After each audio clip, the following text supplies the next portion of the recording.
So our filming crew spent 10 days in the United States of America. Why? We wanted to understand how Americans understand in turn us, Ukrainians. We watched the President of Ukraine, Volodymyr Zelenskyy, visit to the United States. We have been at United Nations headquarters, visited American magazine, famous Time magazine. We have also visited American companies who help our wounded soldiers to recover. And we end up on Broadway, where my theatrical play premiered. So, how do Americans see us? Do they really understand the essence of our truly heroic defense against criminal Russian aggression? Let me show you a piece of Ukraine in America. Excuse me, sir.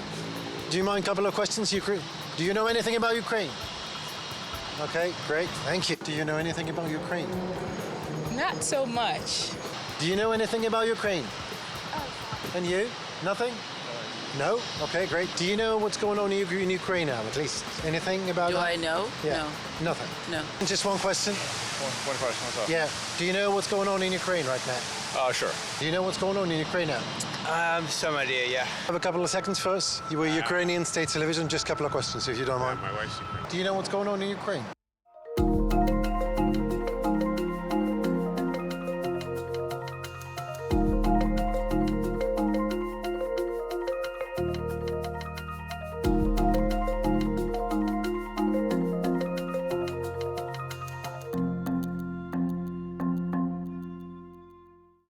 Hello, my name is Henry Keane. We are UATV English, Freedom TV channel, state Ukrainian television. We are in the United States of America right now, and we're about to show you what is going on in the context of Ukraine in America. We're going to spend 10 days here in America trying to answer a question. Is America really standing for Ukraine? How is it standing?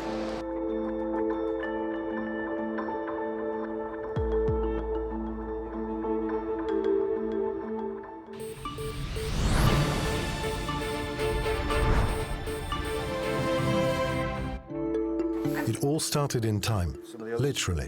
One of the oldest publications in America, Time magazine, agreed to let us into the Holy of Holies, its office in New York, in Times Square. Leading Time correspondent Simon Schuster agreed to give us an interview. I met Simon during my first trip to Ukraine during the second week of the Russian invasion of Ukraine. Back then, I didn't even know who he is. Simon Schuster is the author of more than 40 covers of the publication, probably the only journalist in the world who in person spent the first 2 weeks of the Russian invasion of Ukraine and later wrote a book about the events he witnessed. And surely the only one during the past century who managed to put Ukrainian language on the cover of Time magazine. For the world shuddered by wars and unrest, one more event passed almost unnoticed. The Time mag itself turned 100 years old. After a century of witnessing humanity, today the iconic Time Mag Museum opens its doors for us while UATV English talks to its leading writer. We are in New York, at Time magazine, and senior correspondent of Time magazine, Simon Schuster, is with us today. Hi, Simon. Hi, good to see you. Thanks for the visit. Do you remember we met first time, what was it, 2 years ago? It happened in Poland, in some class at a mechanic shop, like you said in your article. Yeah, yes. Along the way, I met this volunteer named Gennady, who's a playwright from Berlin. Simon was stuck here.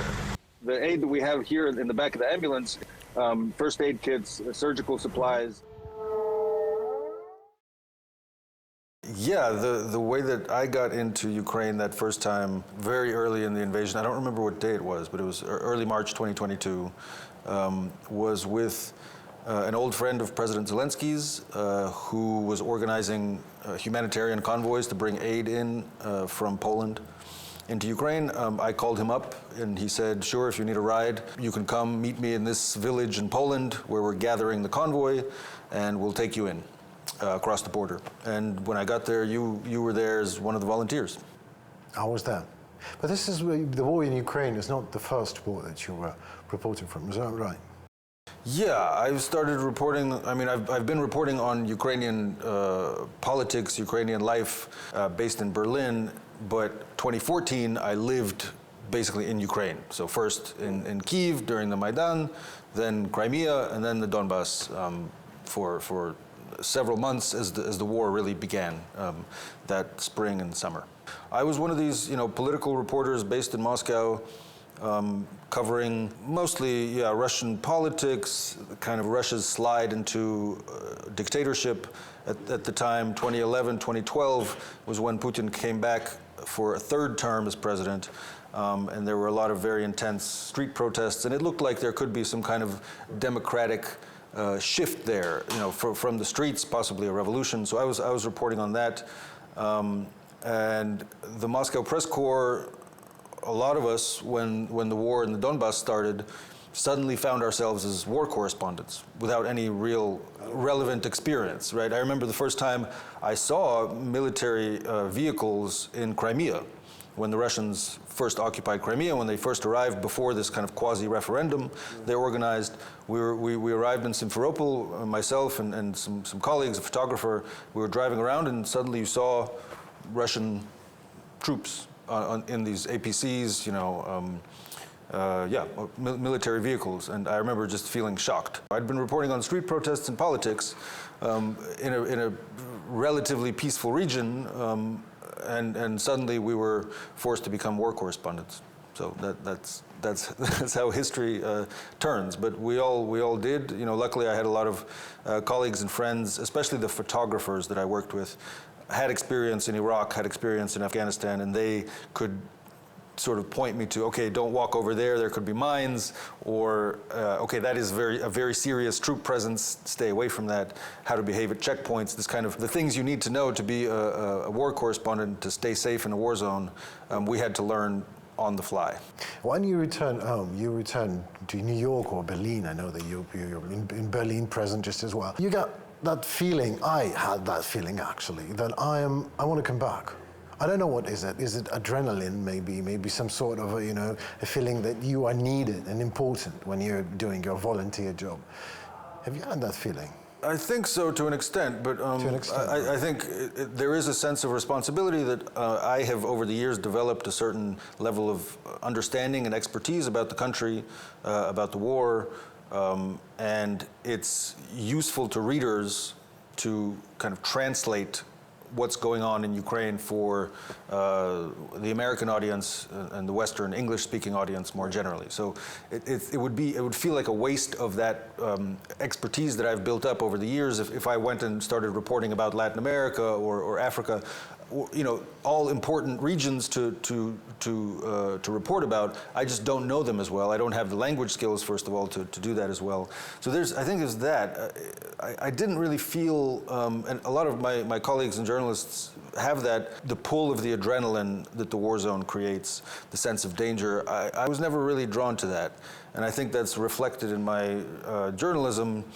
I don't really see myself, and I don't report often from the trenches or really the front lines.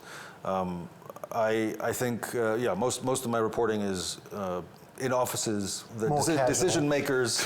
I interview the decision makers. I try to understand what they're thinking, how they're making their calls, their decisions. Sometimes that requires traveling to the war zone, but I don't feel the pull, for the sake of my own personal excitement or adrenaline to go there, unless it's necessary for the story. I want to listen. I want to learn. I want to listen, and I want to translate the experience of Ukrainians for the Western audience and keep the attention of the Western audience and my readers as much as possible on what Ukraine is going through. So I would only say thank you for all the ways that Ukrainians have shared their stories with me, because that's what allows me to continue working and continue telling those stories. Just to say thank you for the courage it takes to speak as openly as many people have spoken with me, both on Bankova Street and just on the street.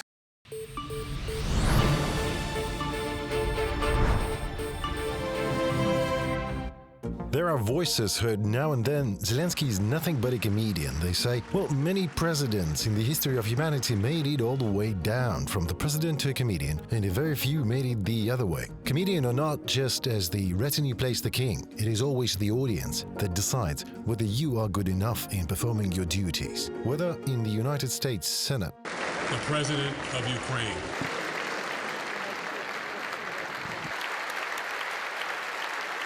or United Nations General Assembly,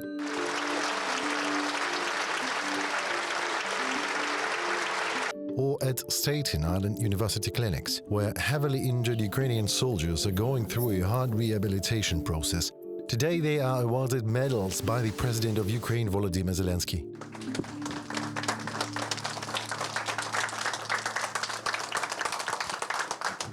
President wasn't here for interviews, he didn't have time for that. Still, one of the journalists managed to ask a question. Will you remain seated at the table when the Russian Foreign Minister speaks? Everyone has the audience of their own. While someone asks tricky questions to presidents honoring wounded soldiers, someone asks different questions in a different place and to a different audience. Ну, такі спокійні, я не знаю. От ви як? Психологічно.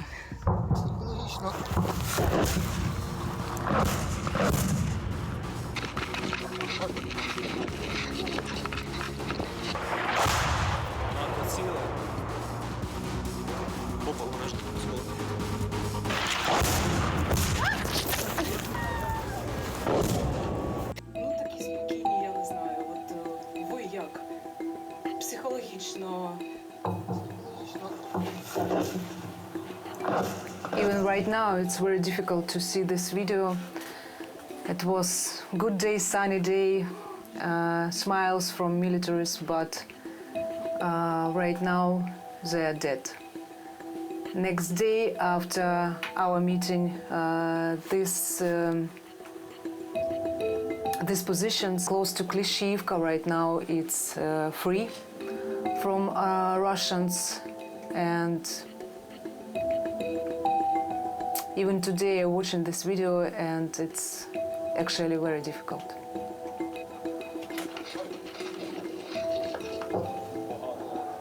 His name is Yura. I remember this guy. He's always smiling, joking, and next day we get information that after the strike, Russian strike, he died. Nobody asks Zelenskyy more this kind of a provocative nature questions that day. Instead, I, carpe diem, grasped the moment and gave Volodymyr Zelenskyy, a former comedian and nowadays president of a country at war, a chance to smile, which these days is surely a luxury. It was a chevron patch from an old friend. Excuse me, President Zelenskyy, old friend says hi. Yuri Stepanovich Tyra. Also, Zelenskyy answered that tricky question of my colleague, and he did it in most convincing way, in action. UATV English followed him to the United Nations General Assembly. Ukraine is doing everything to ensure that after Russian aggression, no one in the world will dare to attack any nation. And later to the Security Council. Дуже дякую за можливість звернутися.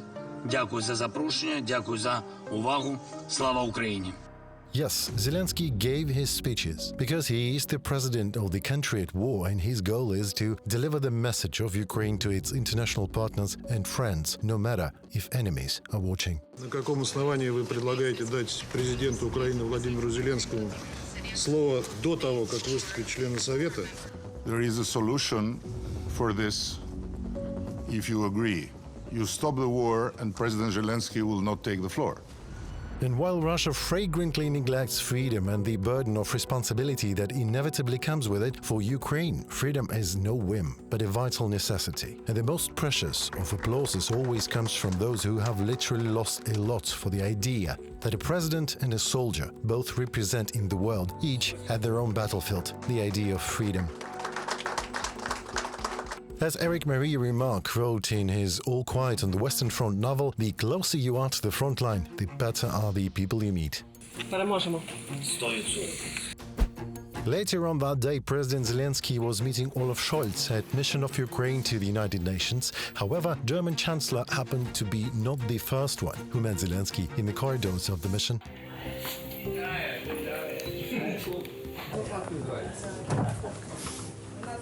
Then, back to big politics. To solve global geopolitical conundrums in a world that changes every day, while we remain in New York in an attempt to discern something unchangeable in the same very world. and UATV English left for Oklahoma to meet those who are devoted to combine the ideas often in a contradiction to one another, the idea of making money and the idea of helping people. We were about to meet those who managed to compile the heavenly and earthly space technologies of NASA with the daily down-to-earth needs. We are meeting those who literally built lives in Oklahoma City.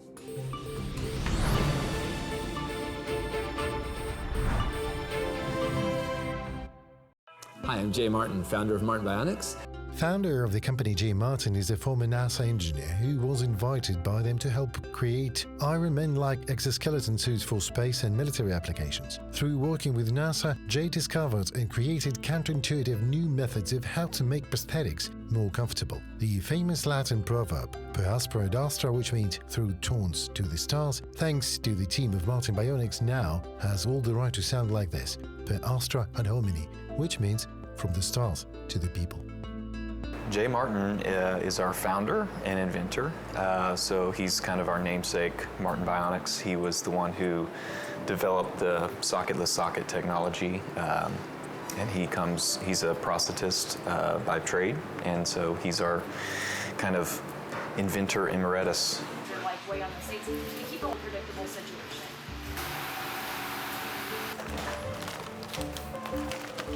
At Martin Bionics, we help amputees. Our motto is "We build lives," which I'm sure you've seen through the building. So we will bring them in and assess their residual limb and their amputation level, and then our prosthetists will build them with the help of our technicians a prosthetic socket.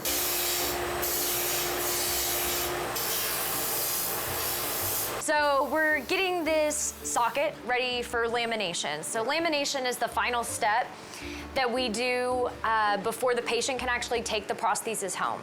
And then also components. So that would be things like microprocessor knees or feet, depending on their amputation level.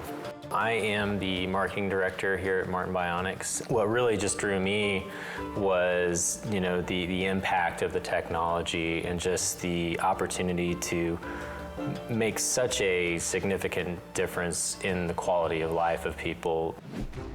Due to criminal war of aggression instigated by Russia against Ukraine, there is great and ongoing necessity in prosthetics and components, in quality high-tech products like those of Martin Bionics manufacturing. So I ask a question to Joe Considine, marketing director of Martin Bionics. What if Martin Bionics opens a representative office in Ukraine to make sure that socketless socket technology through governmental funding are delivered and serviced in Ukraine directly, so Ukrainian warriors do not have to travel overseas anymore, which is way too expensive and complicated? I think it'd be absolutely fantastic. This is something that we've had patients come in that have, tried every type of technology that there is as far as sockets are concerned, and when they use our technology, that's something that just really, really brings that impact to life. It is good for Ukraine. Taxes and jobs domestically, international image of a growing American company actually present in Ukraine during country's turbulent times, and mainly the comfort of its warriors who gave more than enough to their country. So maybe it's country's turn. Розділимо Україну як на дві половини по Дніпру. Є права половина, є ліва. Ліва – то, що воює, те, що ближче до бойових дій. Люди більш готові до цього, вони розуміють і ставляться як до рівноправного. Ось права наша сторона не дуже, тому що вона соромиться, вона не сприймає нас таких. Рано чи пізно до них дійде, але щоб не було пізно. Both of them reached out to us. They're victims of the war, and they reached out to us to come here and be fit with our technology. The first, his name is Alexander Sasha Fedun, and he is a bilateral above-knee amputee that's a victim of a mine explosion. При виконанні бойового завдання, коли ми почали штурмувати Велику Михайлівку, Ольгівську на Запорізькому напрямку. І тоді вийшло так, що ми відігнали і наїхали на їхні міні поля. мене рефлексія як на тренування, як на навчаннях тоді, як в 25-й повітряно-десантній бригаді, що у разі наїжджання на протитанкову міну, ти повинен розвернути по діагоналі в будь-якому разі машину. Тому що міні-поляки, вони влаштовані як шахмата, дошка. Я зміг розвернути, весь екіпаж вижив. Єдиний поранений був я. Більш-менш я першу спробу зробив піднятися, вилізти з люка. І на другу спробу я вже просто випав на одну сторону і обламав свої ноги. Тому що основна м'язи, жилики в мене позривало зривною волною.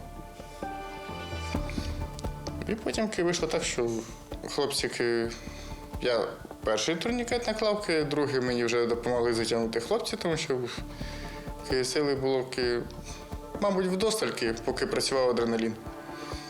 А потім я почав відходити. Транспортування, швидка не могла до нас під'їхати, тому що був обстріл. Хлопці мене на другу бойову машину погрузили, відвезли до ближайшої швидкої. І так я опинився в Покровському, Дніпропетровській області. Я використав шанс поїхати за кордон на американське протезування. And he reached out to us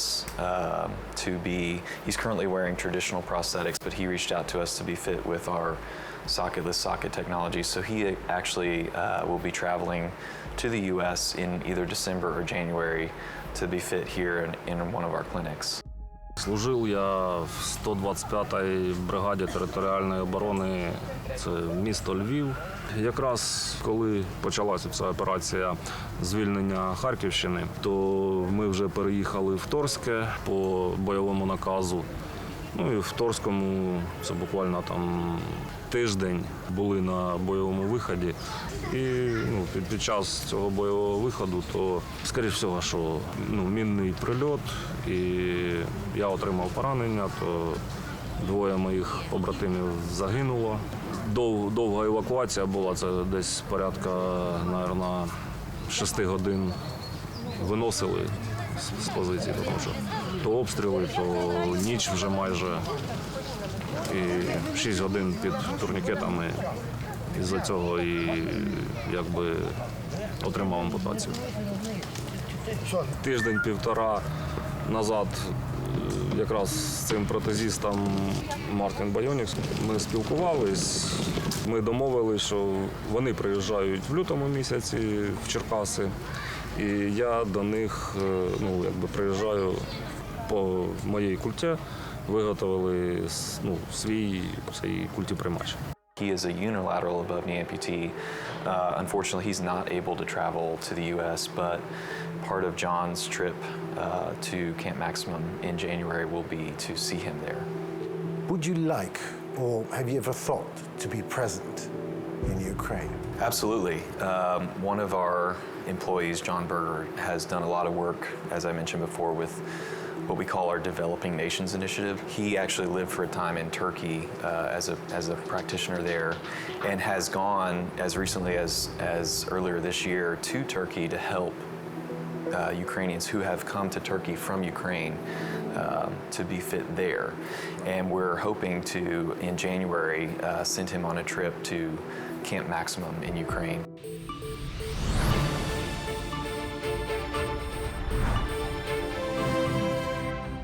No one really knows what life is. However, everyone has a piece of advice ready on how to live properly. But what we all know for sure is when there is not much sense in life around you, what you can do about it is to add some. And there is no better way to add some meaning to life than creation.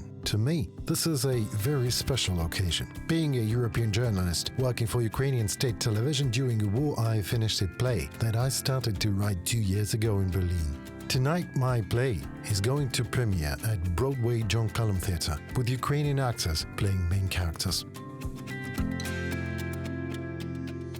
I'm the director of the play. I'm the one who put the ideas of all the cast, of all the departments together and created the main conception of what is happening in the play and interpreted your script. Today we're having a premiere of our show, your show, Passions by Baudelaire, Baudelaire's Passions, here in Coulomb Theatre. Yeah, and I'm very excited about this. We were creating this performance, I think, more than for 2 years.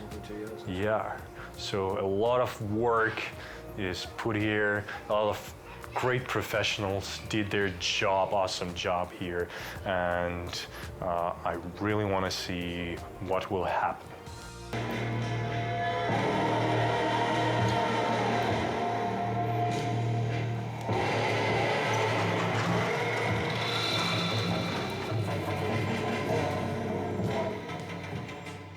Well, firstly, thank you for writing the play and making me a part of it. So, thank you for that. So, I'm playing Satan in the play Baudelaire's Passion, and I live in New York and Florida for the last over 30 years. So, originally, I came to the United States with my parents in late 1990, and been here in different places. And the last 2 years was deeply involved in theater, in acting, among other things. So. Very happy to be able to be a part of this project. What do you like the most about the play, except yourself? There's a joke about that. But Victor Hugo, who was asked who is the best writer in France, he said, second, Anatole France. In fact, I love the play. I mean, it started with loving Baudelaire and his poetry and the way he always resonated with me. Since in fact, when I was a child of 5 years old, I remember my father reading me one of the main poems, Voyage, which ends at a very long poem, but a very high quality poem, which kind of stayed with me, so it became a thing since a very early age. And I think you were able to pick up on lots of philosophical questions. A lot of it that Baudelaire covered, but a lot which he didn't cover, which was part of it overall, about forgiveness, about dogma, about what is it to be outside of dogma, outside of the rules, outside of the box.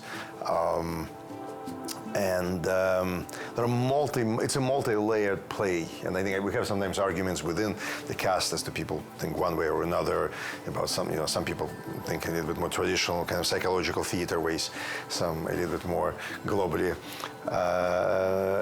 about what it means for what type of a discussion it is between St. Peter and Satan. What is it really about? What's really at stake? What could happen if he becomes one which is a sort of a mission, sort of like Christ-like figure, let's call it, or an anti-Christ-like figure, or a humanist message which we actually see coming in the end, where he says to the humanity I belong. So if you look at the ending, for example, one of the interpretations, when one member of the audience asked me what happened, is that Baudelaire, he kind of disappears and he has his creative work speak for him. In the end, he's gone. He's not enough afterlife as a being, perhaps, but his work lives on, which in fact is what kind of we see now, right? So we are 200 years after his life, we are discussing him and his poetry, and he's super relevant.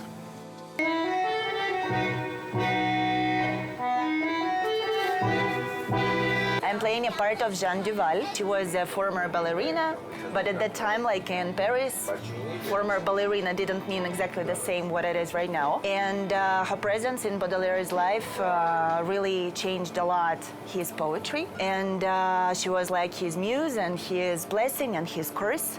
And backwards, forwards, very complicated relationships they had. First of all, I thought I'm not going to be cast to play this part because it can be further from me, and it was very hard. And when I started reading, it was embarrassing for me to read the lines, and I just thought, how am I going to pronounce it at the audition? And then, like, little by little, I started finding little things which were, I think, bringing me more, not to the form, I guess, because by form still can't be more different, but to the gist of it, to the idea of her in his life. Roman Freud has been living in the United States for more than 32 years and doing theatre last 15 of them. In my play Baudelaire's Passion, Roman plays Saint Peter. Roman is a proud father. His son is in Ukraine, at service in the Ukrainian Defense Forces. That is my big worry and my big pride. He told me, like, all right, I was staying home waiting for them to call me. They never did, so he went volunteering. It's scary because, you know, he went to the real army, to the real war, but from one side, from another side, he actually felt very different since then. I spoke to him a couple of times, and he definitely got real purpose in life, and that's a very good thing.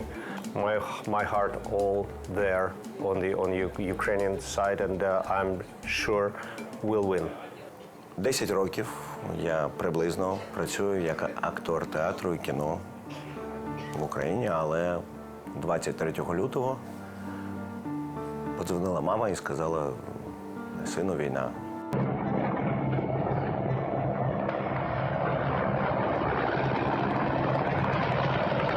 Я не вірив, але потім дружина подзвонила, вона була на 9-му місяці вагітності, і треба було якось діяти. Я приїхав до неї, вона була зі своєю мамою, з моєю улюбленою тещою. А потім почалося все облаштовування бомбосховищ, блокпостів, збільшення кількості людей на вулицях зі зброєю. Потім заїхав той російський чи танк, чи БМП на оболонь, на Мінську, і все, кажу, їдьмо далі, кудись. Поїхали до її батька, недалеко, 3 кілометри від Києва. А потім я пішов до тероборони.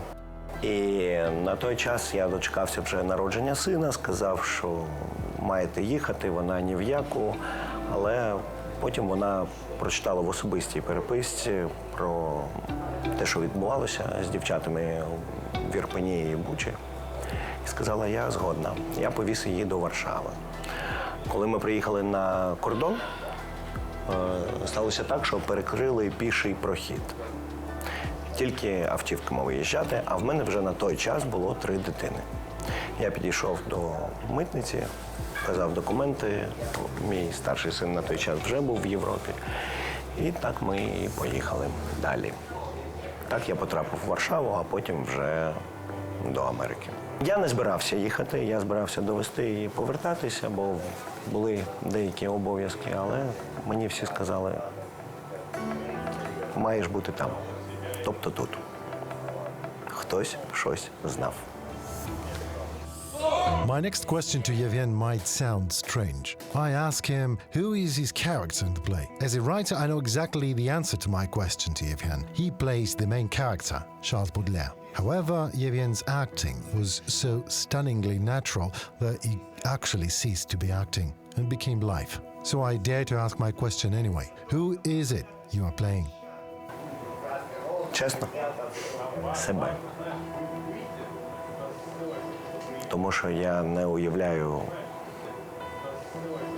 як можна інакше, і він дуже близький мені за своїми поглядами, за своєю філософією.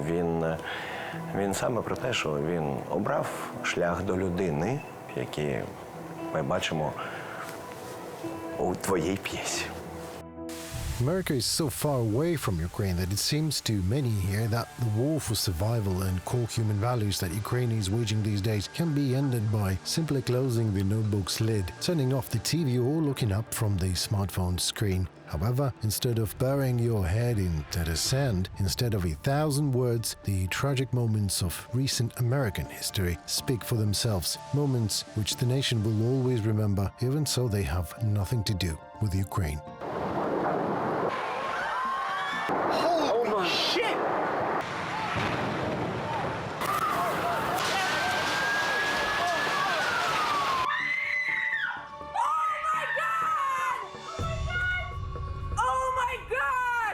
We started our film with questions to Americans on the streets asking if they know what is going on in Ukraine. Here, what the answers were. Excuse me, sir. Do you mind a couple of questions? Do you know anything about Ukraine? Okay, great. Thank you. Do you know anything about Ukraine? Not so much. Do you know what's going on in Ukraine? No. No, you don't know. You did. haven't heard about anything about the war? No? No, I did. Yeah, you guys had some natural catastrophe. What? Disaster? Natural disaster? No. Not really. You haven't heard anything about the war in Ukraine? No, honestly, no. All right. Okay. Well, I'll tell you that later on. All right. Okay. Thank you very much. Do you know anything about Ukraine? And you? Nothing? No? Okay, great. Do you know what's going on in Ukraine now, at least? Anything about Do that? I know? Yeah. No. Nothing? No. You don't know what's going on in Ukraine now? Like, I know there's a war there. Yeah. Yeah. So at least that, you know. Okay, thank you very much. Just one question. One question, what's up? Yeah. Do you know what's going on in Ukraine right now? Sure. So what is going on in Ukraine right now? We're supporting them in a war. We're fighting a proxy war with Putin. Okay, that's right. And do you believe that the United States have to keep on helping Ukraine? I think there has to be a limit. We need more help from the Europeans. Thank you More very much. contribution from the Europeans. Thanks a lot. Hello. Hi. We're Ukrainian state television. Do you know what's going on in Ukraine now? Some idea, yeah. So what is going on in Ukraine now? Well, I've seen the fighting that's going on, and you know that the Ukrainians are fighting back and starting to, you know, make some advancements. Okay. Do you believe that the United States of America, should continue helping Ukraine? Yeah. Yeah, absolutely. You were Ukrainian state television. Just a couple of questions, if you don't mind. My wife's Ukrainian. All right. Your wife is from she's Ukraine? from Canada and her whole family's from Ukraine. Right. Where is she now? She's now in the U.S., in D.C., yeah. Right. So you probably know what's going on in Ukraine right Yes. now. So what is going on in Ukraine now? Russia invaded Ukraine and trying to take their country and take their sovereignty and beat them into submission. And Ukraine is fighting back and fighting a valiant fight. Great. And do you think that the United States should continue to help Ukraine? 100%. 150%. They should be doing a lot more. Do you know what's going on in Ukraine? Of course, this is an open wound for me because I'm from Ukraine, I'm from Odessa. Really? Yes, and Розмовляєте українською? я розмовляю українською мовою. Слава Україні! Слава.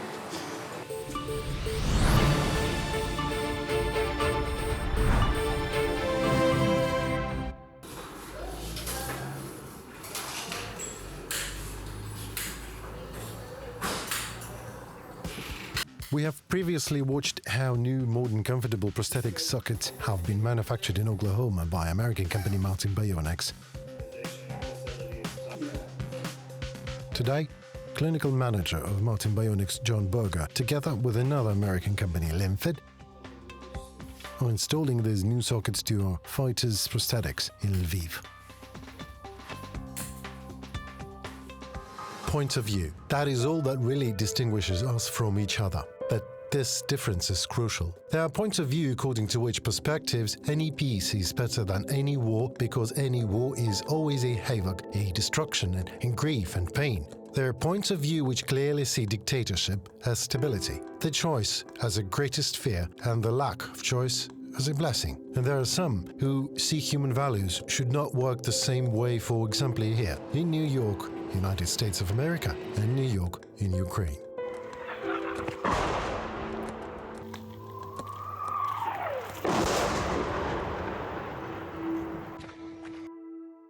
The point of view of Ukraine is that the choice of freedom is an obvious evolutionarily necessary choice and a core human value, which means that for Ukraine the need to fight a war for it is undoubtable. From that Ukrainian point of view, human values must remain equally sacrosanct throughout the entire human universe. Слава Україні! Слава Україні! Героям слава! Борітеся, поборете! Вам Бог помагає! За вас правда, за вас сила і воля святая! Otherwise, these are values of no humans. And if our voice in the world today is not loud enough, if today Ukraine's point of view is not shared somewhere in the world, well, that means Ukraine will speak louder. We will seek and find ways to convey our point of view to all our partners and friends and enemies, until it becomes absolutely clear and obvious. While the part of the world that calls itself civilized criminally hesitates, fearing a change, turning a blind eye to the obvious and trying to save on military budgets, Ukraine is setting the bill for global idling with its own blood. And if, wherever you are, from your perspective, the war in Ukraine seems useless and annoyingly expensive, know one thing. Because of the full-scale criminal invasion of Russia of Ukraine, a Ukrainian citizen just died while you were watching this very film from your current point of view. Yet, from the point of view of Ukraine, during our 10 days stay in the United States of America, we see a great hope that all this death were not in vain. Ukraine is grateful to the United States for its point of view and invaluable help and support of freedom, and stands against those in support of dictatorship, so to protect our common future.